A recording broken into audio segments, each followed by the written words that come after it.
Bonjour à chacun et chacune, j'espère que vous allez bien, peu importe le moment que vous regardez cette vidéo. Et c'est un moment très spécial dans lequel j'appelle la récap. C'est quelque chose que j'ai mis en place depuis le mois dernier afin de synthétiser dans les grandes lignes ce qui a été dit, afin d'être édifié dans tout ce que nous devons comprendre. Et pour cela, bien aimé dans le Seigneur, si c'est votre première fois ici sur MF Frequency TV, en tout cas, je vous encourage à vous abonner, à liker chaque contenu de cette chaîne YouTube afin d'être édifié, bâti de la part du Seigneur.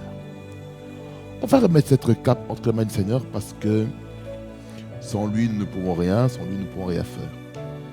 Amen. Nous prions. Seigneur, merci pour ce moment que tu nous donnes afin d'écouter ta parole, afin d'écouter tes pensées. Tu es Dieu, ton règne n'a point de fin. Voilà pourquoi, Seigneur, en ce moment, je te remets ce temps de la parole. Viens et règne en maître au nom puissant de Jésus-Christ. Car Seigneur, juste que nous avons besoin de toi afin d'écouter ta voix, écouter ta parole. Au nom de Jésus. Bénis, Seigneur, cette récap afin que cette récap puisse amener la compréhension à chacun et chacune. Au nom de Jésus-Christ que j'ai ainsi prié. Amen. Bien aimé Seigneur, nous sommes dans notre récap. Et pour ce faire, nous allons lire le texte par lequel nous sommes attardés depuis un bon moment. Parce que la parole de Dieu, elle est riche. La parole de Dieu, elle édifie. Cette parole nous permet d'aller de l'avant, de gloire en gloire, de victoire en victoire, de succès en succès. Voici ce que les Saintes Écritures nous disent ici. La Bible dit ceci dans la parole de Dieu. La Bible dit ceci. Après avoir entendu ce discours, ils eurent le cœur vivement touché. Et ils dirent à Pierre et aux autres apôtres, hommes frères, que ferons-nous? Pierre leur dit, repentez-vous et que chacun de vous soit baptisé au nom du Seigneur, au nom de Jésus-Christ, pour le pardon de vos péchés, et vous recevrez le don du Saint-Esprit. Car la promesse est pour vous, pour vos enfants et pour tous ceux qui sont au loin, en aussi grand nombre que le Seigneur notre Dieu les appellera. Et par plusieurs autres paroles, il les conjurait et les exhortait en disant, sauvez-vous de cette génération perverse. Ceux qui acceptèrent sa parole furent baptisés, et en ce jour-là, le nombre des disciples augmenta d'environ 3000 âmes. Ils persévéraient dans l'enseignement des apôtres, dans la communion fraternelle, dans la fraction du pain et dans les prières. La crainte s'emparait de chacun et il se faisait beaucoup de prodiges et des miracles par les apôtres. Tous ceux qui croyaient étaient dans le même lieu et ils avaient tous en commun. Ils vendaient leurs propriétés et leurs biens et ils en partageaient le produit entre tous selon les besoins de chacun. Ils étaient chaque jour tous ensemble assidus au temple. Ils rompaient les pains dans les maisons et prenaient leur nourriture avec joie et simplicité de cœur, louant Dieu et trouvant grâce auprès de tout le peuple. Et le Seigneur ajoutait chaque jour à l'Église ceux qui étaient sauvés. Amen. Quelqu'un dit un amen là où est-ce qu'il est derrière son écran. Le thème qu'on a abordé durant le mois de juillet, c'est la force de l'Église primitive. Bien aimé dans le Seigneur, je vais faire une synthèse éclair et rester accroché. La première chose que je peux vous dire, nous avons pu pu parler de l'introduction, dans laquelle nous avons pu comprendre 3 termes importants. On a compris la notion de la force, qui fait une notion de la puissance, dunamis, dans laquelle le Saint-Esprit donne à l'Église. On a pu comprendre que l'Église avait pour mot grec ecclésia, ce qui donnait en 2 mots ekkaleo, qui veut dire appelé hors d'eux. Et on a compris que l'Église est appelée hors du monde dans le but de gagner ceux qui sont dans le système du monde afin de les ramener dans la citoyenneté céleste, qui est le royaume de Dieu. Et on a compris que Primitif faisait mention à l'origine, au commencement de quelque chose.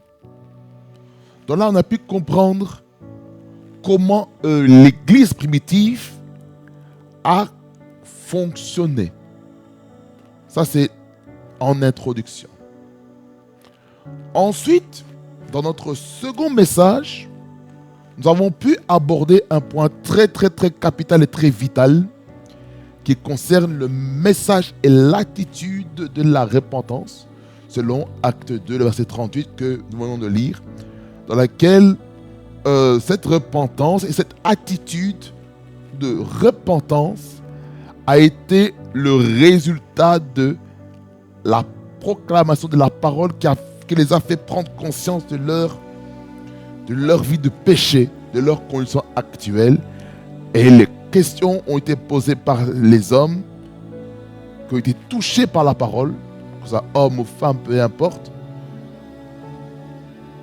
Ils ont posé la question au verset 37. « Hommes, frères, que ferons-nous ? Que ferons-nous » Ça, c'est la question que ces personnes ont demandé à Pierre et aux autres apôtres au verset 37. Et puis au verset 38, on voit que l'apôtre Pierre, qui a été le porte-parole de tous les apôtres, et celui qui avait reçu les clés pour ouvrir l'air de l'église, il a dit ceci. La première chose, c'est quoi? C'est repentez-vous. Donc c'est là qu'on a mis l'accent sur la repentance, qui est le fait de faire un demi-tour dans la trajectoire. Parce que le péché nous fait perdre l'objectif, nous fait perdre le but pour lequel notre vie chrétienne est bâtie. Et pour cela, il est très important de changer sa mentalité, changer sa manière de marcher, changer sa manière de vivre pour que le Seigneur puisse faire des choses nouvelles dans nos vies. La repentance est très importante et ce n'est pas seulement le message de la repentance seulement qui compte, mais c'est aussi une attitude de repentance qu'on doit pratiquer pas seulement à l'église, mais aussi en dehors de l'église, afin d'avoir la force qu'il faut dans la vie chrétienne. Ensuite, on a vu les types de baptême. Les types de baptême, ou je dirais même mieux, la compréhension des types de baptême. Parce que là, il dit ici, au verset 38, toujours, qu'on vient de lire, il dit « Et que chacun de vous soit baptisé au nom de Jésus-Christ ». Donc, le but de ce baptême-là, c'était pour le pardon des péchés. Ce baptême-là, si on compare avec ce qu'il est écrit dans Matthieu 28, verset 19, qui dit « Allez, faites de toutes les nations des disciples, les baptisant au nom du Père, du Fils et du Saint-Esprit », on comprend que le baptême tourne autour d'une personne, c'est Jésus-Christ, qui est Dieu, fait chair, qui a été envoyé sur la terre afin de donner sa vie pour nous. Et on a pu comprendre qu'il y avait 4 types de baptême. Le baptême d'eau ou le baptême de Jean, qui est ce baptême qui nous introduit vers la repentance.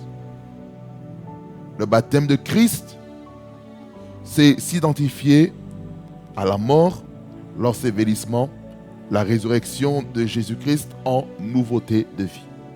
Ensuite, on a vu le baptême du Saint-Esprit, dans lequel il y avait des signes qui montraient véritablement qu'on était baptisé du Saint-Esprit, dont le parler en langue, la prière en d'autres langues.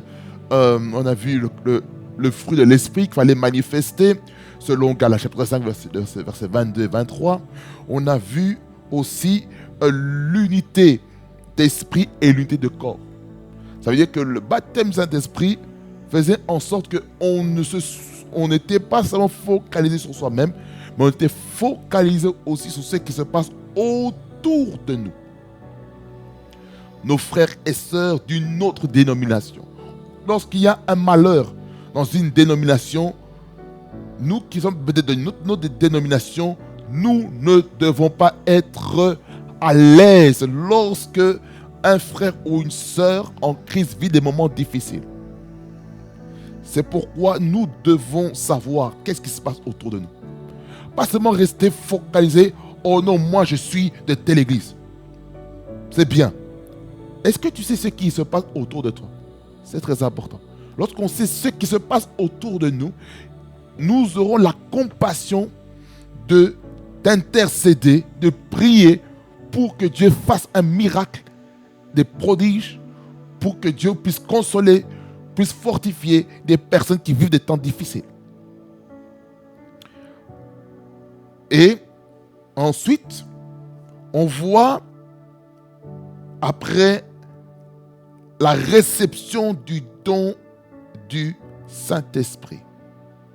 Le don du Saint-Esprit, toujours dans le baptême du Saint-Esprit, et je dirais même mieux aussi, selon la promesse de la venue du Saint-Esprit, qui est notre prochain point. Dans Acte 2, le verset 39,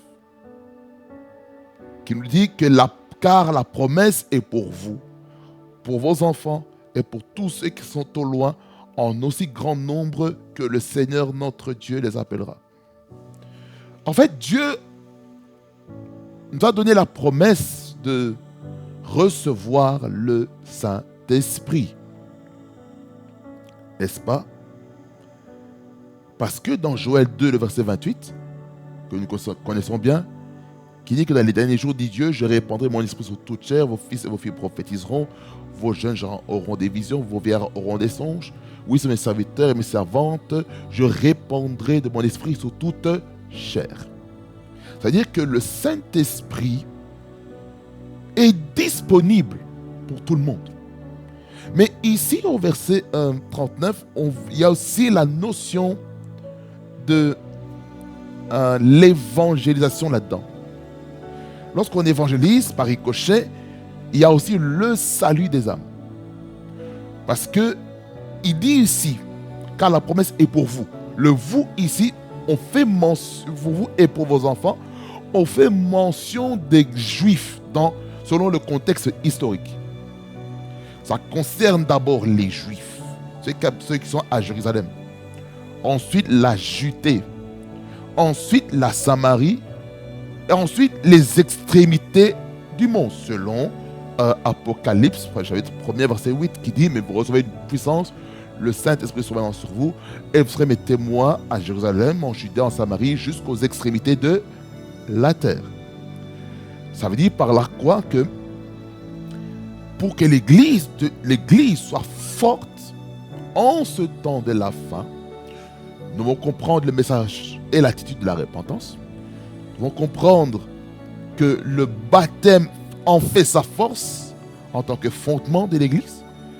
Le don du Saint-Esprit dans l'Église est très important par sa venue est très important pour l'Église. Ça veut dire que si le Saint-Esprit n'est pas le centre de l'Église, les choses iront mal.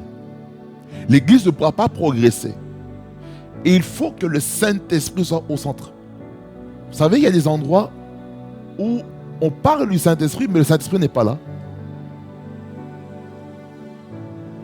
Vous voyez? Le Saint-Esprit est une personne. Comprenons cela.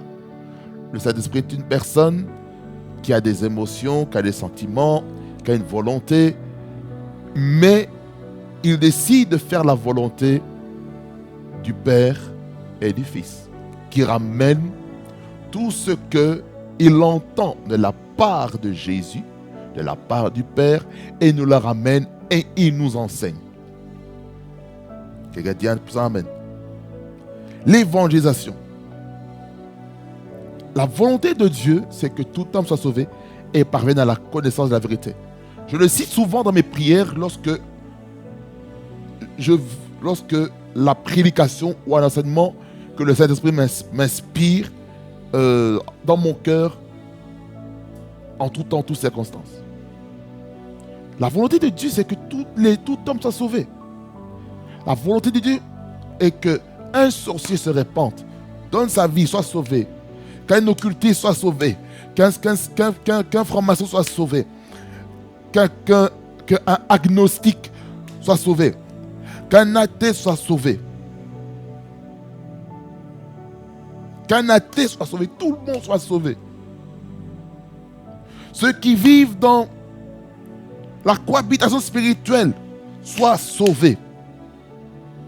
Donc Dieu veut que tous les hommes soient sauvés et parviennent à la connaissance de la vérité. Et lorsque nous comprenons que la volonté de Dieu, le battement du cœur de Jésus veut que tous les hommes soient sauvés et parviennent à la connaissance de la vérité, on va maintenant comprendre que le salut est ouvert à tout le monde. Même les musulmans, même les hindouistes, les bouddhistes. Le salut est ouvert à tout le monde. Parce que le christianisme c'est pas une religion, mais c'est une relation. C'est pour ça que lorsqu'on évangélise la parole, nous devons amener le message d'amour, d'espérance. Pas amener un message qui condamne. Même si la Bible condamne le péché, maintenant, il faut trouver des moyens sages pour toucher les cœurs afin que les vies soient transformées. Parce que lorsque on dit tu vas mourir, tu vas aller en enfer, tu vas aller en enfer, tu vas aller en enfer, ça n'aide pas. Il faut proclamer le message d'amour tout en étant équilibré. Bien sûr, Dieu veut qu'on puisse vivre dans la sainteté, de la sanctification, dans la puissance, mais Dieu veut qu'on puisse vivre dans l'équilibre. C'est ça que j'aime les 4 points cardinaux d'une église. Amour, sainteté, puissance, équilibre.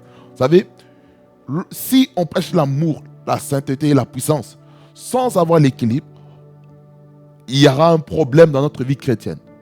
Voilà pourquoi, lorsque nous prêchons la parole, nous devons être équilibrés. Même si il y a un côté qui peut sembler être radical, mais nous devons être sages, équilibrés dans tout ce qu'on dit. C'est très important. Lorsqu'on est équilibré, lorsqu'on est assis, lorsqu'on est posé dans la parole de Dieu, Dieu fait des choses puissantes dans nos vies. Quelqu'un dit un puissant amen. L'évangélisation.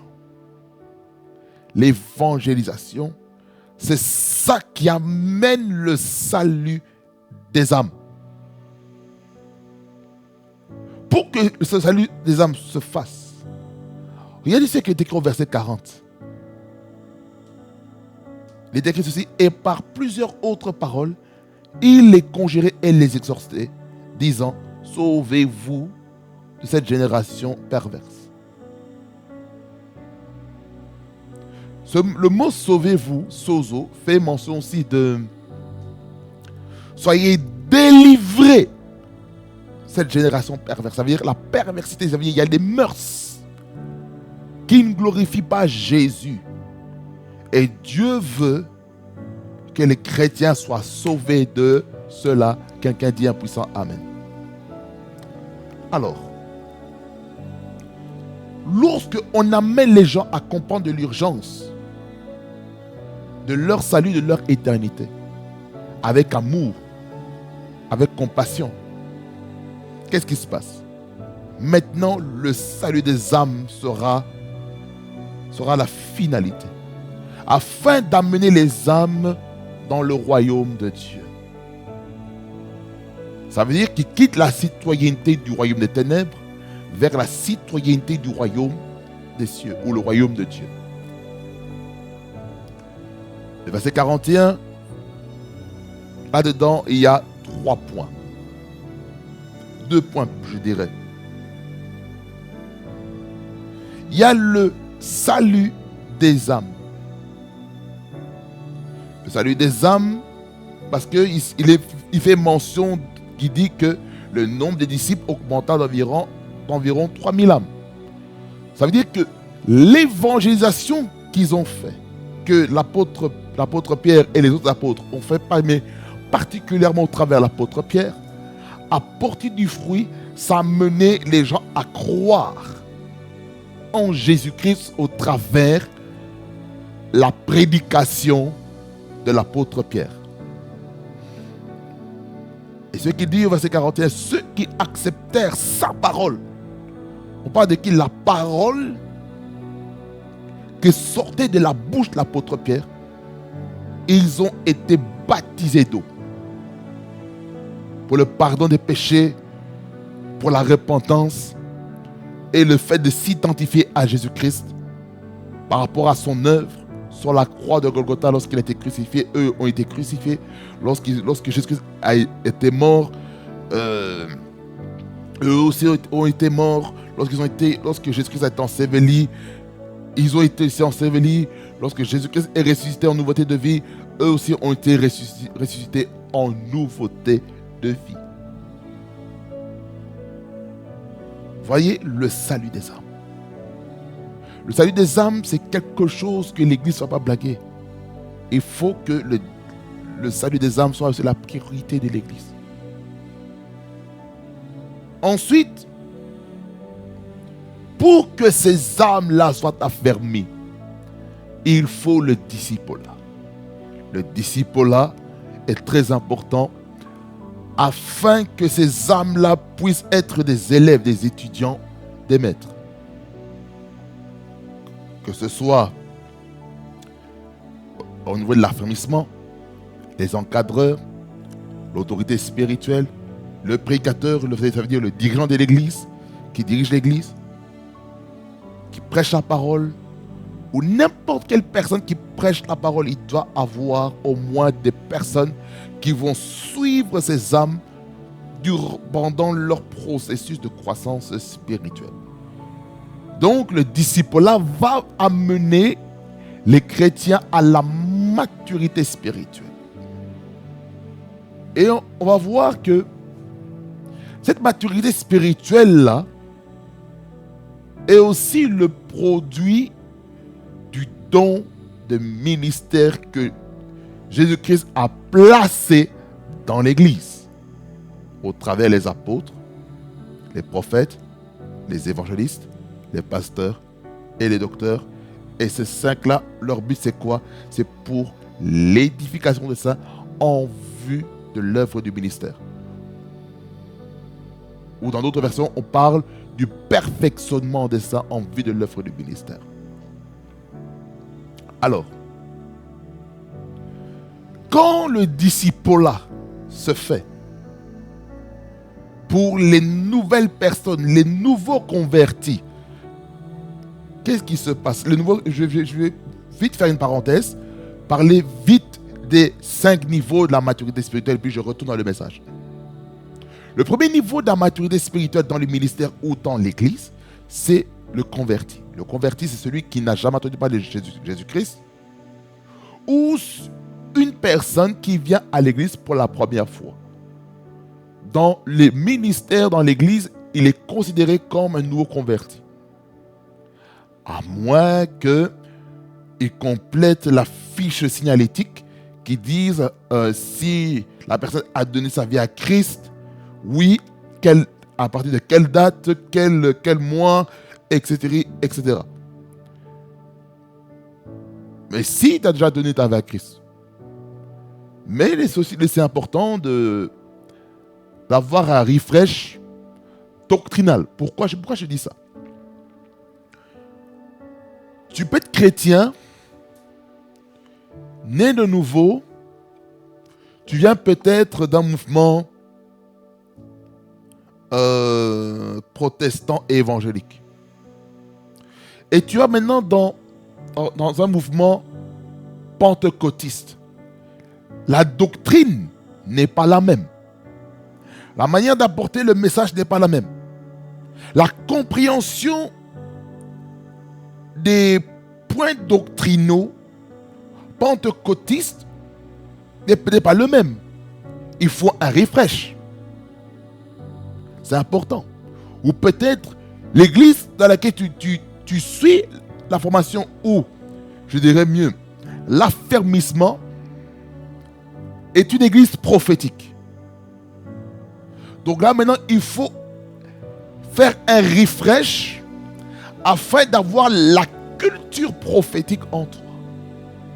Voilà pourquoi il est important, lorsque vous allez dans une église et que vous voulez servir dans cette église, il est important d'avoir un refresh afin de savoir comment l'église fonctionne, connaître la vision et la mission de l'église locale ou la dénomination. Je ferme la parenthèse. Premier niveau, c'est les nouveaux convertis. Deuxième niveau, c'est le niveau des membres, où on s'affilie à l'église. On devient membre de cette église. Mais dans certains ministères, pour prouver qu'on est membre de l'église, certaines personnes font des classes de membres. Des classes de membres dans lesquelles on explique un peu la vision de l'église. Et à partir de cela, il y a certains endroits qui font des examens. Des examens dans la classe des membres. Et ils reçoivent un diplôme qui prouve qu'ils sont membres de l'église, qu'ils appartiennent à l'église. Et qui croient fermement à la vision de l'église. La confession de foi de l'église. Quelqu'un dit un amen. Ça, c'est le deuxième niveau. Le troisième niveau, c'est le niveau des disciples. Là, c'est le niveau où maintenant, vous acceptez d'être formé. Vous acceptez d'être enseigné par un maître. Qui dit disciple, dit discipline. Là, vous êtes arrivé à un niveau, même aussi de mentorat, où on va vous suivre de près. On va vous dire quoi faire. C'est un niveau où il y aura plus de rigueur. C'est à ce niveau-là que la vie des chrétiens doit être affermie, fortifiée, afin de ne pas être clopin par tout vent de doctrine. C'est ça le but du disciple-là. Ensuite, quatrièmement, il y a le niveau de ministre. Ce niveau de ministre, ce sont des personnes qui ont découvert l'appel dans le but de servir dans la maison de Dieu. Le cinquième niveau, c'est le niveau de fils. C'est là où est-ce qu'il y a la notion de la loyauté à un ministère, à une église, à une autorité spirituelle. Il y a la sécurité à deux niveaux. Il y a la sécurité dans le niveau de disciple, parce qu'il y a la stabilité. Il y a maintenant un système qui permet de reproduire le système de disciple-là d'une personne à une autre. Et le niveau de fils, c'est par rapport à la loyauté, stabilité. Et je vais en retoucher l'année prochaine sur le disciple, sur la relation père-fils spirituelle. J'en ai parlé l'année dernière, mais je vais en parler l'année prochaine. Dans l'année de la consécration. Je reviens maintenant dans la récap. Ça, c'était juste une parenthèse. Pour parler du disciple-là. Le disciple-là, bien mon Seigneur, ne suffit pas. Maintenant, il faut persévérer là-dedans. Il faut persévérer dans l'enseignement des apôtres. Tel est le prochain point qu'on a vu. On a vu la persévérance, c'est le fait d'adhérer à quelqu'un, adhérer à une chose, adhérer à un mouvement. C'est le fait d'être constant à une chose. C'est persévérer, c'est vraiment être assidu à quelque chose. de procrastéréo qu'on a vu durant ce mois. C'est le fait d'être constant. Constant dans quoi? Dans l'enseignement des apôtres. On a vu que l'enseignement du Moditake faisait mention de la doctrine, de l'enseignement et tout ça. C'est le fait de c'est l'action aussi d'enseigner.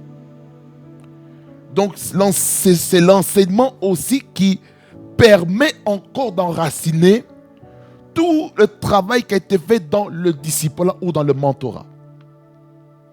L'enseignement est très important parce que c'est le Saint-Esprit qui est l'originateur des enseignements qui est prêché, qui est enseigné au peuple de Dieu. Ensuite, apôtre qui veut dire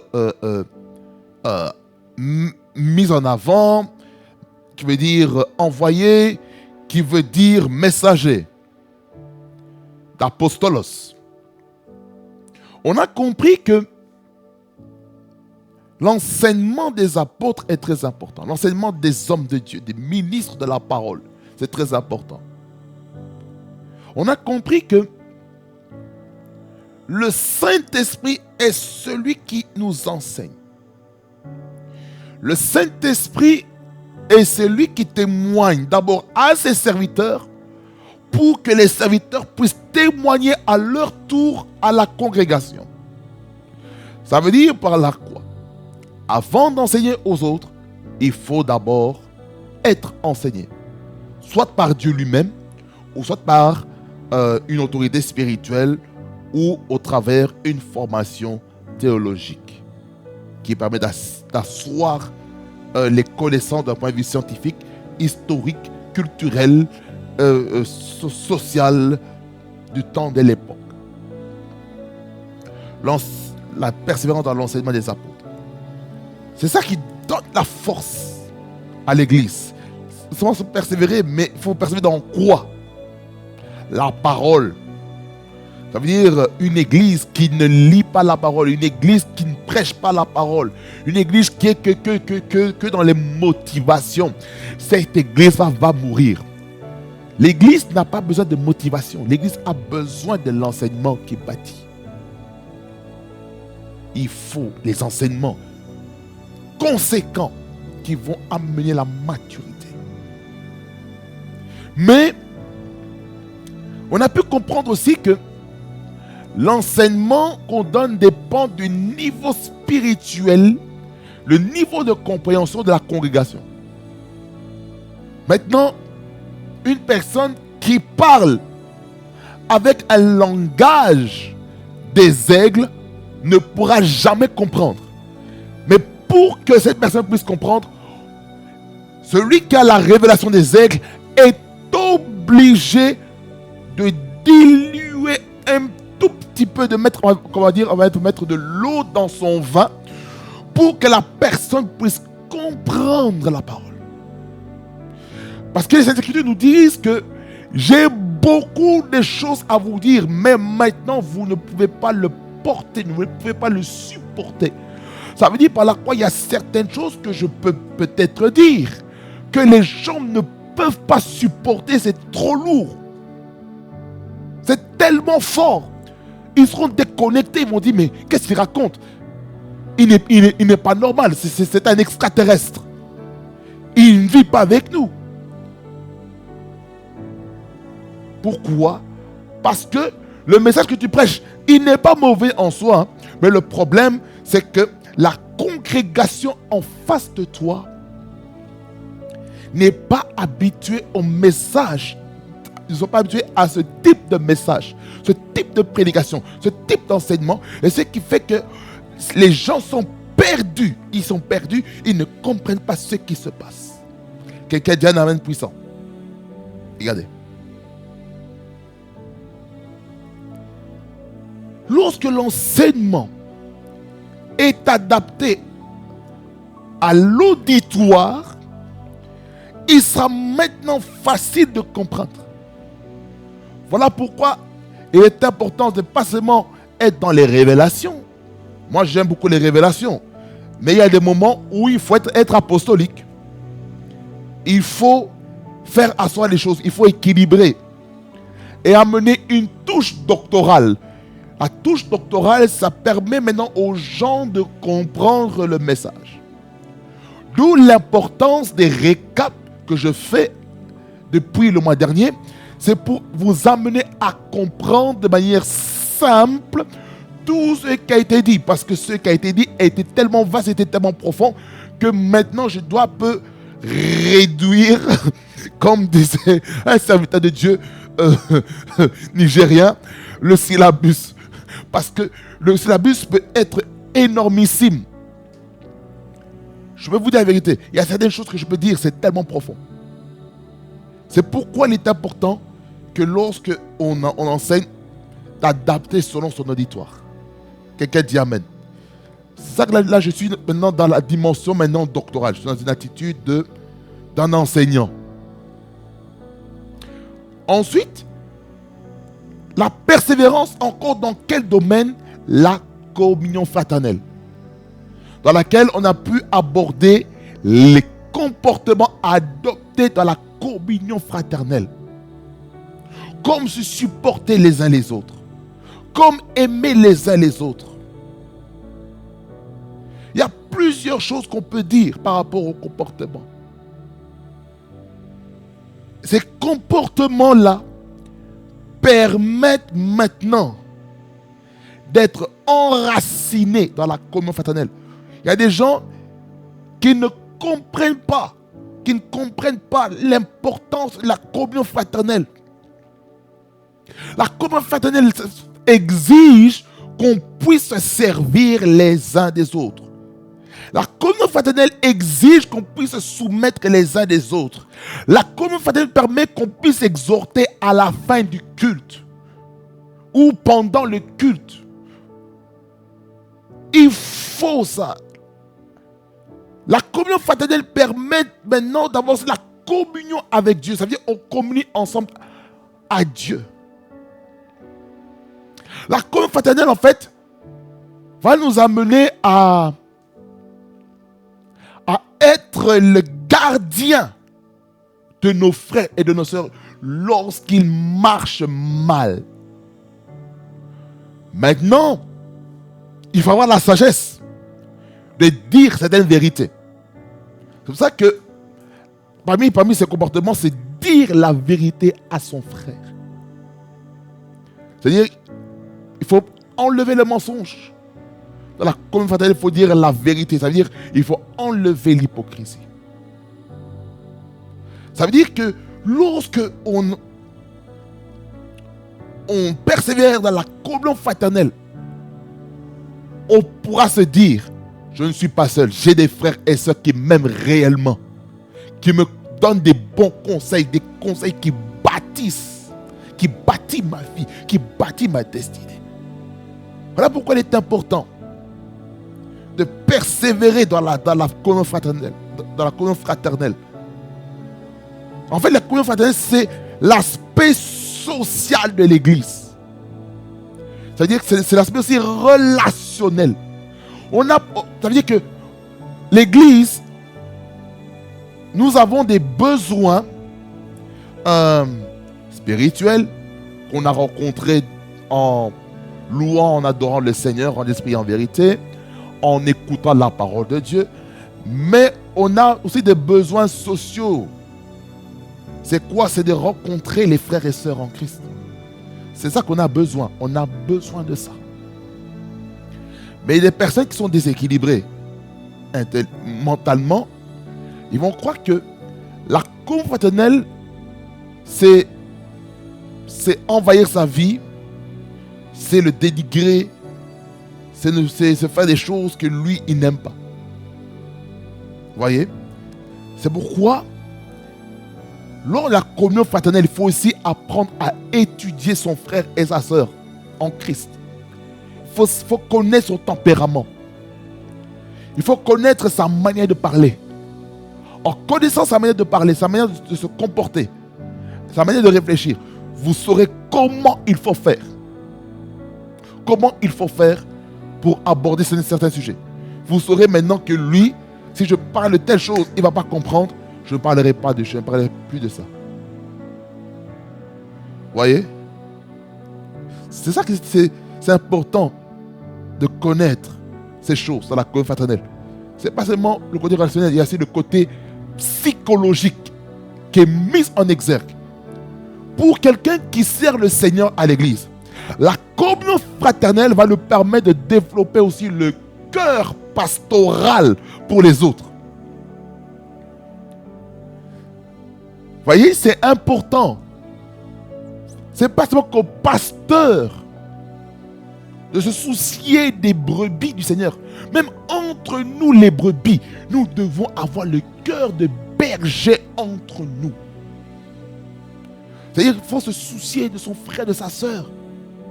Il faut savoir qu'est-ce qui se passe dans la vie de mon frère. Pourquoi il n'est pas venu dimanche? Pourquoi il n'est pas venu mardi? Pourquoi il n'est pas venu mercredi? Pourquoi il n'est pas venu jeudi? Pourquoi il n'est pas venu vendredi? Pourquoi il n'est pas venu lundi? Pourquoi il n'est pas venu samedi? Posons-nous la question, pourquoi? Lorsqu'on a la communion fraternelle, j'aimerais vous dire, des choses vont changer. Quelqu'un dit un puissant amen. On doit persévérer encore dans quoi, bien Seigneur? On doit persévérer dans la prière.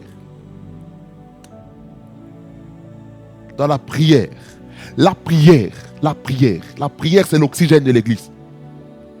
Une église qui ne prie pas, elle est morte. Une église qui ne prie pas va laisser les démons entrer dans l'église. Une église qui ne prie pas va laisser les voleurs s'infiltrer dans l'église pour prendre des choses sacrées. Une église qui ne prie pas va laisser infiltrer les démons, les sorciers et les occultistes dans l'église. Voilà pourquoi il est important en tant qu'enfant de Dieu de prier. On a vu dans ce point-là par rapport à la prière, il y avait deux sujets de prière qui étaient abordés. Dans Acte 1, verset 14, c'était par rapport, c'était le verset 14 et le verset 24, si je m'en souviens bien. Par rapport à la prière, Acte 1, 14 et le verset 24. Le verset 14, ils étaient tous unis comme un accord dans la prière. Ça veut dire par là quoi? C'est que la prière doit être faite dans l'unité. Ça veut dire que le cœur doit être là. L'esprit doit être là. L'âme doit être là dans la prière. C'est important. Verset 24, c'était par rapport au choix de remplacement d'un apôtre à la place de Judas qui s'était suicidé et qui avait trahi Jésus. Ils ont prié, le sort s'est reposé sur Matthias. Matthias a remplacé. Et on voit aussi dans la réunion de prière, il y avait aussi les femmes. Ça veut dire que dans la prière, on a besoin des deux. On a besoin des hommes et des femmes. On a besoin des frères et des sœurs dans la prière. Je crois que les frères et les sœurs ont chacun leur propre sensibilité spirituelle dans la prière. C'est important. Ensuite, on a vu que Marido play. Qu'on doit aussi persévérer dans la fraction du pain. Ici, c'est quoi? C'est la Sainte Seine. L'Église doit prendre la Sainte Seine le plus souvent que possible afin de se souvenir de la mort de Jésus-Christ sur la croix. On a pu comprendre là la symbolique du corps, la symbolique de la coupe, la symbolique de cet acte, comme je viens de citer par rapport à la mort de Jésus-Christ. Ça symbolise aussi le retour de Jésus et que la Sainte Seine exigeait une attitude, une prédisposition par rapport à celle-là. C'était par rapport à l'examen de conscience personnelle avant de prendre. Parce que le fait de manger la Sainte Seine indignement amène une condamnation, une culpabilité dans sa propre vie Et ça pouvait amener des maladies, des infirmités, voire même aussi la mort. Raison pour laquelle j'expliquais que lorsque on prend la Sainte Seine, on doit le prendre avec un bon état de cœur. C'est-à-dire le cœur doit être pur. C'est-à-dire que tu ne peux pas avoir l'amertume en prenant la Sainte Seine. Ce n'est pas possible. Raison pour laquelle il faut être vraiment sûr que la Sainte Seine qu'on va prendre là, Dieu va m'accepter. Raison pour laquelle je parlais de l'attitude de la repentance. Il faut se repentir, il faut se préparer spirituellement à recevoir la Sainte Seine, de peur de recevoir la mort. Ensuite, on a vu l'importance des dons de puissance. Du style miracle, les signes, les prodiges qui se sont manifestés dans l'église primitive par les apôtres, par les diacres, comme le diacre Philippe, qui a libéré des signes et des prodiges en présence de Simon, le magicien qui s'est converti, mais il ne s'est pas converti réellement, malheureusement. Mais il a voulu utiliser les signes des prodiges qui est manifesté pour utiliser dans son business de sorcellerie, de magie qu'il faisait autrefois. Vous voyez? Ensuite, on avait l'apôtre Paul qui manifestait aussi les signes des prodiges et des miracles dans son apostolat. Raison pour laquelle, bien Seigneur, l'Église doit voir des signes, des prodiges, des miracles, des guérisons, les dons de la foi être mis en exergue dans les églises. Il faut que ça crée l'étonnement, il faut que les chrétiens soient étonnés. Si l'Église n'est pas étonnée de quelque chose, si l'Église n'a pas la crainte de Dieu par la démonstration des signes, des prodiges et des miracles, l'Église ne pourra pas aller loin. Parce que les signes, des prodiges et des miracles peuvent être aussi des instruments d'évangélisation pour gagner les âmes. Certaines personnes ont besoin de la parole, il y a d'autres qui ont besoin de la puissance, il y a d'autres qui ont besoin de la démonstration de la puissance du Saint-Esprit. Ils en ont besoin. Alors, on a clôturé dans l'épisode précédent par toujours le côté social, mais cette fois-ci, cette unité du corps, sans s'attacher aux choses matérielles. Donc, il y avait une telle libéralité dans l'église primitive. Parce qu'ils avaient l'habitude de partager les uns des autres selon les besoins de chacun, comme il est écrit au verset 44 et 47 particulièrement, qui nous parle de cette générosité. Ça veut dire que l'église doit être un milieu où on est capable de rencontrer les besoins du peuple de Dieu. Est-ce qu'on s'est déjà posé la question sur les besoins de son frère et de sa sœur en Christ? Question mark. Est-ce qu'on se pose cette question? Comment mon frère et ma sœur est en train de vivre actuellement? Je ne pense pas. Raison pour laquelle il est important de savoir comment les gens vivent. Il y a peut-être des gens qui s'habillent très bien, mais lorsqu'ils sont chez eux à la maison, c'est la galère. Ils ne savent pas comment payer leurs factures. Mais ils viennent à l'église, dans la joie, dans l'allégresse. Mais à la maison, ils savent que ça ne va pas. Les huissiers les poursuivent. Mais ils sont à l'église, ils louent, ils adorent le Seigneur en esprit, en vérité. Mais les soucis dans sa maison est toujours là. Les difficultés commencent à augmenter de plus en plus dans la nouvelle saison que Dieu introduit dans la vie de la personne. Amen. Ça, il est important de comprendre ça. Rabaïs kiatabai. Écoutez. Le dernier point, ça concerne l'importance des réunions en présentiel. Ou je dirais même mieux, l'importance des cultes en présentiel. À ce point-là, on a pu déceler plusieurs choses. On a pu déceler qu'il y avait 4 types de réunions dans l'église, que ce soit en présentiel ou dans les maisons. Nous avons le culte de louange et d'adoration. Cela est mentionné au verset 47. Louons Dieu et trouvons grâce auprès de tout le peuple. Donc, culte d'action de grâce. Ensuite, nous voyons comme autre type de réunion l'étude biblique. L'étude biblique. L'étude biblique dans l'église.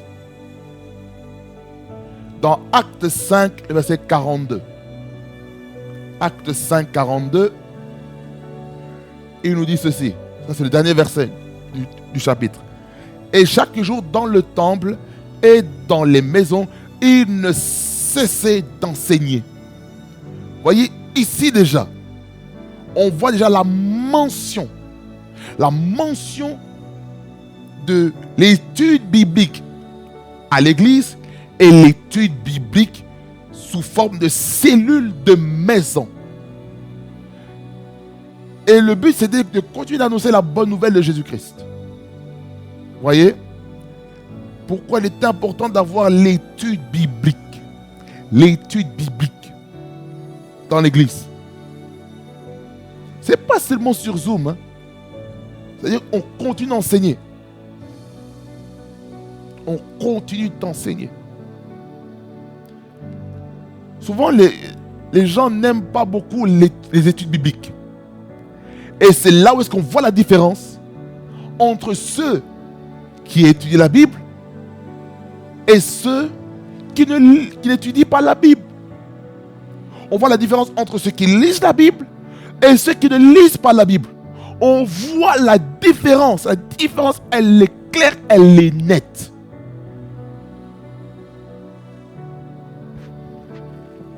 Je vous dis la vérité. Il y a une différence. Il y a une différence là-dedans. Il y a une différence. Il y a une différence. Il y a une différence. C'est pourquoi j'aimerais insister sur ce point-là. Que les églises, hein, là où est-ce que vous m'entendez, là où est-ce que vous me suivez, ayez dans vos églises les temps d'études bibliques dans lesquels on entre en profondeur dans la parole. Non seulement qu'on étudie ensemble, mais qu'on puisse aussi poser des questions. C'est important.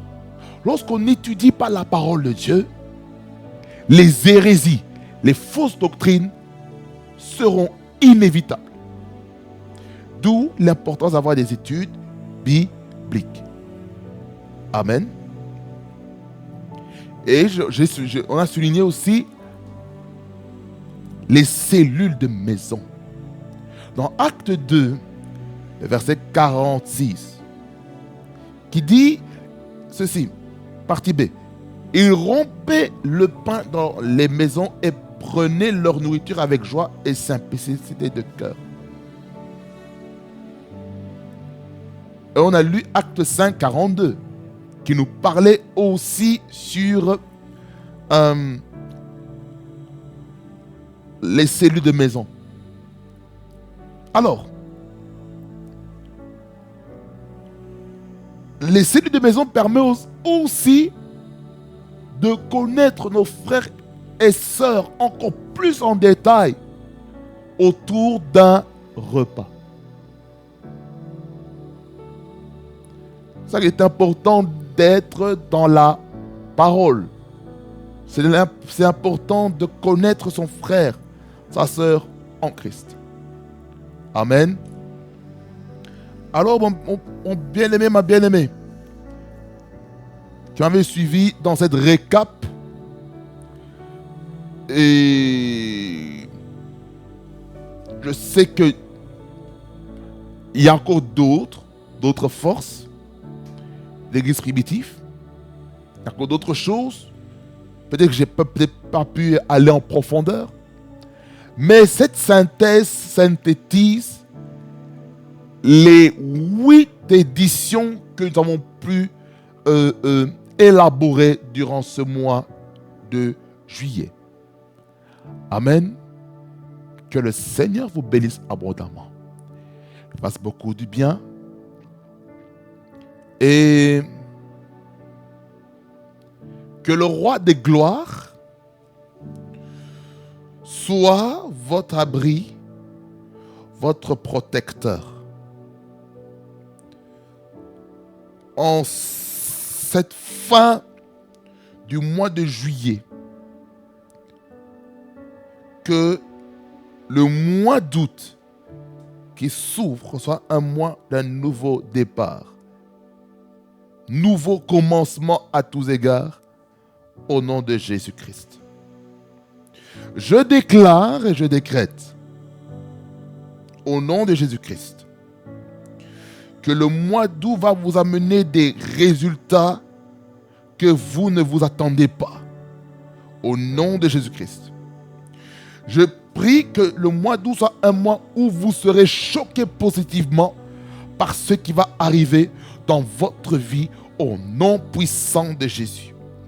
Je décrète sur le mois d'août que le mois d'août soit rempli des bénédictions spirituelles dans les lieux célestes par la puissance du nom de Jésus-Christ. Louange, honneur et majesté reviennent toi le roi des gloires. Merci Seigneur parce que ce mois de juillet, nous avons compris qu'est-ce qui fait la force, de l'église primitive.